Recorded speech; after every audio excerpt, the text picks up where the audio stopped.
वंदे शंभुमापतिं सुरगुरुं वंदे जगत्कारणं वंदे पन्नगभूषणं शशिधरं वंदे पशूनां पतिं वंदे सूर्यशशाङ्कवह्निनयनं वंदे मुकुन्दप्रियं वंदे भक्तजन आश्रयं च वरदं वंदे भक्तजन आश्रयं च वरदं वंदे शिवं शंकरं. Friends, yoga is to be established in consciousness. Yoga is to be firmly established in awareness.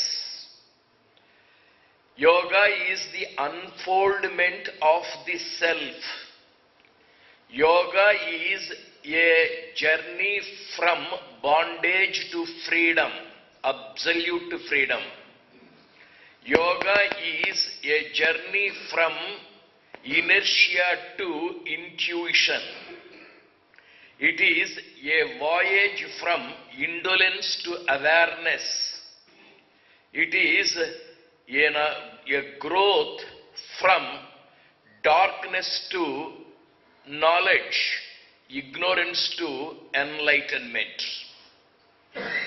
Normally people are caught in Prakriti. We have to transcend this nature. Nature is active. Nature is full of three qualities: Tamasika indolence, Rajasika dynamism, Sattvika serenity. All the three are to be transcended. It is a spiritual evolution. When I say the word evolution, a little understanding of evolution is necessary. We find a seed. The seed, when it is sown in the soil and when we water it, it begins to sprout. A small plant springs up. When it is a small plant, it requires fencing. Otherwise, the small plant may be eaten away by the sheep, by the cattle. Therefore, the tender plant requires a little good fencing. And then, if it is regularly watered, if the weeds are removed around the plant grows to be a tree, and that tree begins to give us fruits and flowers. Now, the seed contains the tree within it. At the appropriate time, when it is sown, when it is watered, when it is protected, it begins to grow and it becomes the huge tree. That tree is hidden in the small seed. When it begins to manifest, it's called evolution. The child has a man in it. At the appropriate time, when the child is brought up well, the same child becomes a grown-up adult. Similarly, God is hidden in us, a religious sentence. The self is available in us, a spiritual sentence. Atman or Brahman is also hidden in us. Talent too is available in us. Educationists call it a talent to be brought out. Religious people say that God is available, that God has to be manifested. The philosophers, thinkers, spiritual people say there is self, there is Atman or Brahman that has to be manifested. To bring that hidden talent out, to manifest that hidden God, to bring out that Atman or make it awareness, it is a journey. It is a sadhana. The whole process is spiritual evolution. And in the initial stages, it is inertia. Inertia. The seed does not move on its own. The seed does not sprout on its own. Some water is needed. A little soil, tender soil is needed. And similarly, in the process of evolution, in the early stages, the stone is inert. The entire matter is inert, insensitive. And from this matter, we slowly find the growth of the plant kingdom. And the plant kingdom has the impulses. Inertia, insensitive nature is the characteristic feature of the stone. And in the plant kingdom, which is the next stage in the evolution, we find impulses. The tree impulsively grows towards the sun's brightness. Its roots impulsively go in search of water. It's an impulsive activity. Next evolutionary stage is animal kingdom. In the animal kingdom, the same impulse becomes instinct. Dogs, rats, cats, buffaloes, everyone, every living creature searches for food instinctively, seeks sleep instinctively, wants to procreate progeny instinctively, is afraid of things instinctively. Inertia, impulse, instinct. And from the animal kingdom we have come. And this is the next stage, human kingdom. In this human kingdom, we have developed intellect. The earlier three stages are instincts, impulses, inertia. All the three are available in the man. Hair has life, but it is insensitive. It doesn't feel the pain. Like a stone. The nails of the fingers, they are insensitive. They grow. There is life. It does not feel the pain if it is cut like a stone. There is inert matter in our body. Insensitive particles in our body. Inertia. And at the stage of the plant kingdom, I said impulses. We do things impulsively at the subconscious level. For example, when we are sleeping, if somebody pricks the foot with a pin, we pull the leg back. It's an impulsive activity. And then instincts. Very close to us is the animal kingdom in the earlier stage. Animals have the four qualities. One, urge to eat, urge to sleep, urge to procreate, and fear. In Sanskrit, ahara, food, eating, nidra, sleep, bhaya, fear, maidhunam, procreative kama, desire.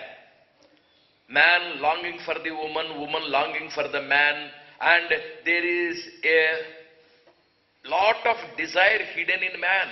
These four qualities are close to the animals, and we are close to the animals. We do retain those desires with us instinctively. When food is seen, instinctively there is saliva oozing. When a beautiful girl is going, instinctively the head turns that side to see her. When a snake is seen, instinctively there is fear in us.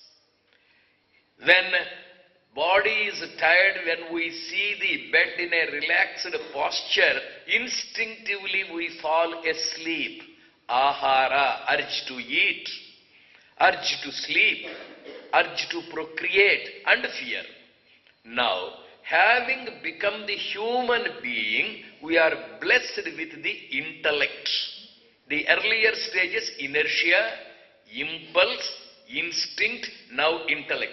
Using this intellect, we have to overcome the earlier three. That is yoga. The weapon is given to us. The sword is given to us. The stick is given to us. The lamp is given to us. With that lamp, overcome the earlier three stages. Don't be like an animal. Don't be like a stone. Don't be like a log of wood. Don't be like a plant. You are a human being. They are all subhuman. Stone is subhuman. Animal is subhuman. Plant is subhuman. We are human. At this stage, we cannot afford to remain. We have to go higher still. And going higher still, that stage is called superhuman. Subhuman is below. Superhuman is above. In between, we are human. Now the option is given to us. Intellect, the torchlight. Intellect, the sword. Intellect with the appropriate attitude. Intellect with courage, conviction, should overcome the earlier three stages of inertia, impulse, and instinct, and we should become superhuman. And that is Sri Krishna. That is a yogi. Superhuman is yogi. Subhuman is an animal. Human beings are we men and women. From this stage, the option is either we can become stones like sleeping, plants like impulsively leading the lives, instinctively like animals we can be, or like devas we can become superhuman, or divert into inhuman rakshasas. There are three options. 1, become subhuman. 2, become superhuman. 3, divert into a rakshasa, inhuman, or remain as a human being. There are 4 options. To go below, to go higher, to go sideways, and to remain as we are. In Prashanti Kutir, the purpose is a human being coming here is made a superhuman person. We are not to revert to be animals. We are not to divert to be inhuman people. We have to progress further, unfold ourselves, and rise to that state of superhuman. And that is yoga. What is the weapon? Weapon is available with us, and that is intellect. That intellect, when it is put to use, it becomes sharp, it becomes rational, it becomes analytical, it becomes scientific. Using that brain power, no, you are not an animal, don't behave like an animal, intellect says. You are not a plant, don't remain like a plant, try to outgrow that, intellect says. You are a human being, you should become superhuman, you cannot afford to remain dull, you cannot afford to remain in the state of slumber, you cannot afford to be sleeping like a stone, come on, get up. That's what the intellect says. And gradually, we overcome the earlier things. Early in the morning, the intellect says, you have come to Prashanti Kutir. The Tamasika Prakriti is to sleep. Don't sleep, come on, wake up. Go to Prarthana Mandir. Go to Mangal Mandir. Make yourself brisk. Make yourself dynamic. Be active. Be progressive. The intellect says, wakes up the body. And that is auto-suggestion. Auto-suggestion is the best weapon to overcome the tamasic prakriti. Early in the morning at 2 o'clock, you have the flight. The running time from here is 2 hours. You have to report an hour before. You have to start here at 11 o'clock. How can you afford to sleep? The intellect drives you. It pushes you forward. Nobody can afford to remain as a log of wood. Nobody can remain as a stone sleeping lethargic if there is the intellect sharp. And similarly, don't behave like an animal, looking at that girl, that boy, this boy. Don't be a dog-like person. Come on, be controlled. Don't look this side and that side. The intellect says the road is straight. Goal is to be looked into. If you look sideways, you lose the goal. Don't look at the girls. Concentrate on the lesson. Bestow your attention on the ideal. The intellect drives us and we get pinned to the goal. And fear. Fear can be thrown away by rationalism. Fear is in the future. Hope is also in the future. Hope is not presently available. Fear is not presently available. Fear is negative. Faith is positive. Faith in future, fear of future. And fear pulls us down. Fear brings us down. Faith promotes health. Faith makes us hopeful. Faith makes us optimistic.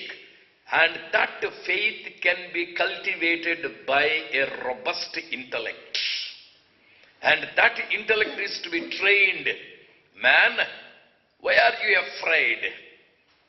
If fears, if hopes are dupes, fears are liars. What is the guarantee that your fear will come true? Your faith may come true. After all, it is the flight of your imagination to the future. In the future, there is hope. In the future, there is fear. A negative mind thinks of the fears.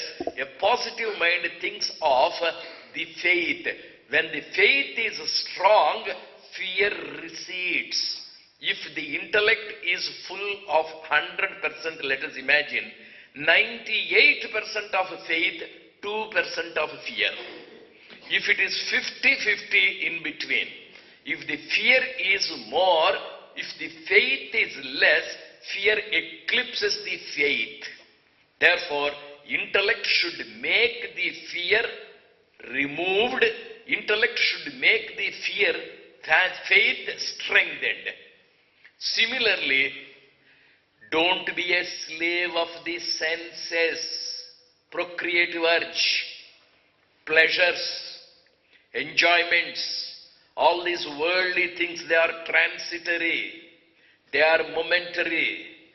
If you are able to derive the pleasure of eating rasgulla today, you will be getting a disease tomorrow. Brain tells, don't be tempted by the sweet. Don't be tempted by the delicious food. Intellect checks at every stage. So, using this intellect, if we can subdue the four, if we can sublimate the four, if we can suppress the four, if we can kill them four, if we can transcend the four, if we can channelize them, we rise to the superhuman. A small example will suffice. In the Ramayana, you have Sita Devi, mind. In the same Ramayana, you have Lakshmana Swami, body. In the same Ramayana, you have Ram, intellect.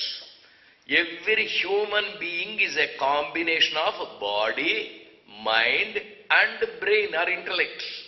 Mind feels, brain thinks, body does. Lakshmana does the work to keep the mind and intellect together. He brings food, physical need. He prepares the hut, physical need. The physical needs are attended to by Lakshmana. He is the body. Every one of us. And in this body you have the mind. It is always tempted. It is full of feelings. It has desires. But the intellect is sharp. No. It commands the mind. It commands the body. Rama, the leader, is intellect. Sita, his wife, is the mind. Lakshmana, Rama's brother, is the body. Body plus mind plus intellect is the human being. This man is going to the forest. Forest is a place of uncertainties. We have come to this world. It's a place of uncertainties, dangers. And while entering this world, while entering the forest, teachers come and tell. Acharyas come and tell. Primary education, secondary education, collegiate education, university education. And these four people, four acharyas, four areas of education, they come and tell body plus mind plus intellect, Lakshmana plus Sita plus Rama, man, you are entering the world. Be careful. If you want to become superhuman, if you want to be successful, if you want to rise high, if you want to be free, if you want to be a commander, then first of all, don't be tempted by the food. Let it be under your control. Let the tongue be kept under your control. And they have gone to the first teacher, Agastya Maharshi. Rama plus Sita plus Lakshmana. Agastyaha Niyataharaha. The man who has mastered, controlled the tongue and the appetite and the urge to eat. He says, my dear Ram plus Sita plus Lakshmana, my dear man, you have come from the animal, you have to become the superhuman god, and what is the impeding factor? Urge to eat. Control it. Second, they have gone to another ashram, secondary education, Sutikshana Maharshi. Ever wakeful, ever alert, ever dynamic. Man, don't be slothful. Don't be sleeping. Don't be lethargic. Be dynamic. Control your sleep. Sleep should not control you. You should command the sleep. Yes, sir. Secondary education says, or Sutikshana Maharshi says in the Ramayana, please control yourself. Don't be tempted to sleep. Third, they have gone to Sharabhanga Maharshi. Shara is the arrow of Manmatha temptations. Man for woman, woman for man. Cupid's temptations, Cupid's arrows, Manmatha's arrows. Sharabhanga, Shara is the arrow broken by that Maharshi. He is not tempted. Lord Shiva has opened the third eye and burnt Manmatha to ashes or Cupid to ashes. Most important aspect to rise to the divine heights is control your urge to procreate. There comes celibacy. There comes our Indriya Nigraha. There comes our sense control. Yogaha, Chitta Vritti Nirodhaha, total control. And Sharabhanga Maharshi has attained it. And in the collegiate education, Sharabhanga Maharshi, the professor, vice chancellor, will tell you, man, don't be tempted. Resist your temptations. Reduce Manmatha to ashes. Be a man. And finally, Bharadwaja Maharshi, Nirbhaya, university education. Be not afraid. Be not anxiety-ridden. Overcome fear, man. Fear pulls you down. Be optimistic. Be positive. Be dynamic. Be going up always. Fear should not be allowed to be entering into your brain. Sri Ram plus Sita plus Lakshmana is a typical symbol of mankind. Man to become superhuman, man to become divine, we require to control these four ahara, nidra, bhaya, maithunancha. If you don't control, we may be like ordinary human beings. If you are a slave of them, we may become animals, plants and stones. If we overdo them, overeating, oversleeping, Kumbhakarna, he has slept, Rakshasa. His brother Ravana, indulgent, lustful, tempted always by every woman, every beautiful girl. And he ran after every beautiful girl like a dog, and ultimately he became demonic Rakshasa. And you find Kamsa, the brother of Devaki Devi, always fear-ridden, terrified, terror-struck. And that Kamsa is the very embodiment of fear. Fear makes one a terrorist. Fear makes a person demonic. Too much of lust makes a man demonic like Ravana. Too much of eating and sleeping will make a person another Rakshasa like Kumbhakarna. And Sri Krishna has control over all the four of them. And therefore, it is superhuman personality. In the sum and substance of yoga is using the intellect. We have to overcome the basic urge to oversleep or overeat. Let them be under control. Using the intellect, rationalize and overcome fear. Using the intellect, overcome the temptations. Use your intellect to give you auto-suggestion so that you are always glued to the goal and we become superhuman. Sri Krishna has been able to rise to the superhuman level of Yogeshwara by controlling his urge to eat, urge to procreate, urge to sleep and fear.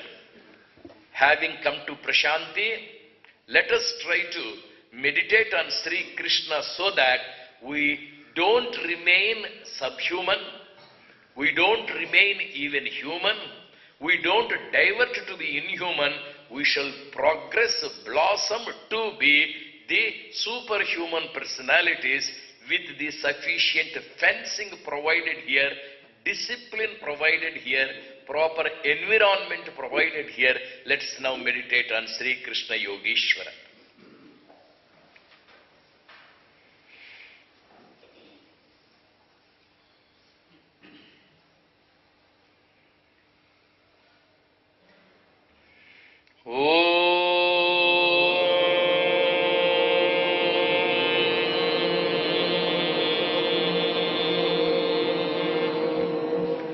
Asato ma sadgamaya, tamaso ma jyotirgamaya, mrityorma mrutangamaya. Om Shanti Shanti Shanti. Sarve bhavantu sukhinah, sarve santu niramaya, sarve bhadrani pasyantu ma